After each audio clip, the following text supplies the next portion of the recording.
शिवडी न्हावाशिवा सागरी सेतू सर्वसामान्यांसाठी खुला झालाय। काल पंतप्रधान नरेंद्र मोदींच्या हस्ते अटल सेतूचं उद्घाटन झालं। आज सकाळी 8 वाजल्यापासून हा मार्ग सुरू करण्यात आलाय। पहिल्याच दिवशी नागरिकांकडून या मार्गाला पसंती दिली जात असल्याचं दिसतंय। पनवेलकडे जाण्यासाठी जवळपास 2.5 तास लागत होते, मात्र आता केवळ 30 मिनिटात हा प्रवास पूर्ण होणार असल्यानं प्रवाशांच्या चेहऱ्यावर समाधान आहे। अटल सेतूवरून पहिला प्रवास करणाऱ्या नागरिकांसोबत बातचीत केली आमच्या प्रतिनिधींनी, आपण पाहूया।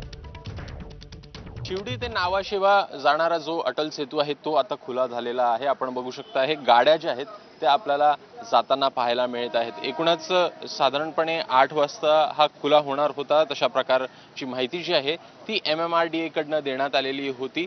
एकूण 21.8 लांबीचा हा संपूर्ण रस्ता आपल्याला पाहायला मिळतो। 250 रुपयाचा टोल यासाठी MMRDA कडनं सरकारकडनं राज्य सरकारकडनं ठेवण्यात आलेला आहे। आणि एकूणच जे मुंबई असेल, मुंबईवरनं पुण्याला जाणारे असेल किंवा मग गोव्याला जाणारे असतील त्यांच्यासाठी सोयीस्कर हा संपूर्ण रस्ता जो आहे तो आपल्याला पाहायला मिळेल। आपल्यासोबत काही नागरिक आहेत, आपण त्यांच्याशी बातचीत करूया। कुठं चालले आहेत, एकूण पहिला त्यांचा हा सफर म्हणावा लागेल।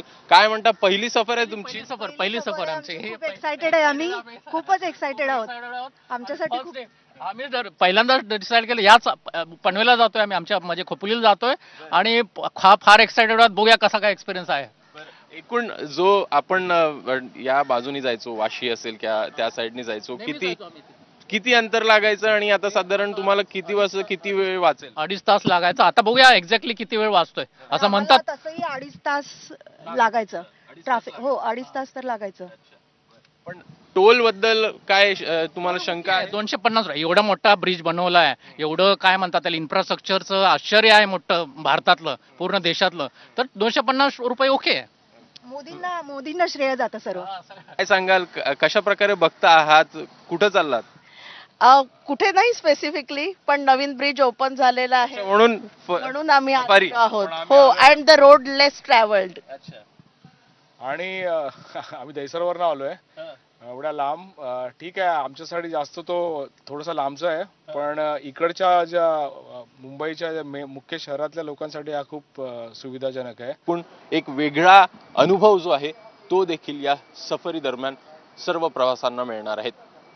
कॅमेरामॅन अजित शिवतरकरसह अभिषेक मुठाळ, ABP माझा, मुंबई।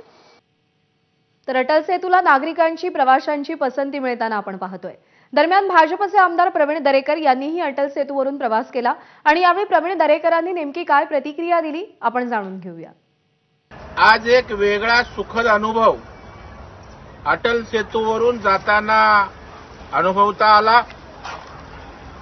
खरं म्हणजे 1.25 तासाचं अंतर यामुळे वाचलंय। याचे शिल्पकार ज्यांचं ड्रीम होतं ते देवेंद्रजी, या राज्याचे सध्याचे मुख्यमंत्री एकनाथरावजी शिंदे आणि अजितदादा यांचं मी मनापासून या ठिकाणी सरकारचं अभिनंदन करतो। आज एक वेगळा अनुभव, एक वेगळा आनंद या अटल सेतूच्या माध्यमातून या ठिकाणी निर्माण झालाय। आणि या सगळ्या घडामोडींचा आढावा घेतल्यानंतर बुलेटिनमध्ये